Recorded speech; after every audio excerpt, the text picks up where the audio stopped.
Hi, welcome back to Whiteboard Wednesday from Domino Letting. I'm James Callahan. Today we're going to cover the tenancy deposit scheme from a tenant's perspective. It's been 12 months now since tenancy deposit schemes came into Scotland, but we're still finding that tenants aren't getting the information they require when they're going into a tenancy and when they're exiting a tenancy around what their rights are on the deposit. So we'll start with the time available. When your tenancy first starts, your landlord or agent has 30 days to lodge that deposit with one of the deposit schemes and let you know the details around that. There's prescribed information they should be telling you, and that includes how much the deposit's for, which scheme it's going into, and the reference number that's with. That's very, very important for you.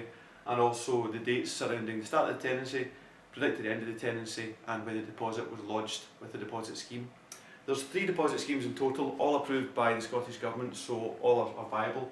There's Safe Deposit Scotland, which we use, My Deposits, or Letting Protection Service Scotland. Like I say, all 3 are perfectly valid, so it doesn't matter which one of those are being used, as long as it's being used. There's obviously adherence on the part of the tenants too. We always talk about the ecosystem of agent, landlord, tenant, so there's adherence on the tenant's part too, and that really is, make sure the inventory is correct at the start of the tenancy. Make sure you get one from your agent first of all, but make sure it's right.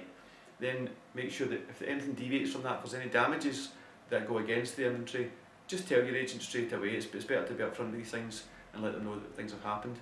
And the last one, but most importantly, you must pay all rents. Some tenants in the past have tried to use the deposit to pay the last month's rent.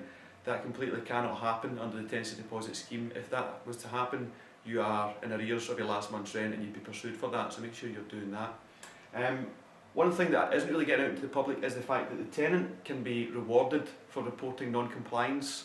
If you haven't been given details of your deposit within 30 days of your tenancy, and if the agent isn't helping you on that, if you report the agent or landlord to the Sheriff Court, you will be rewarded 3 times your deposit. So it's really, really important from a landlord agent perspective you don't fall foul of that, and important from a tenant's perspective that you have that right to take that to the Sheriff Court and make sure that the tenancy deposit scheme lasts in Scotland and works for everyone. So that's us for today. Any questions, any comments, just get in touch. Thanks for now.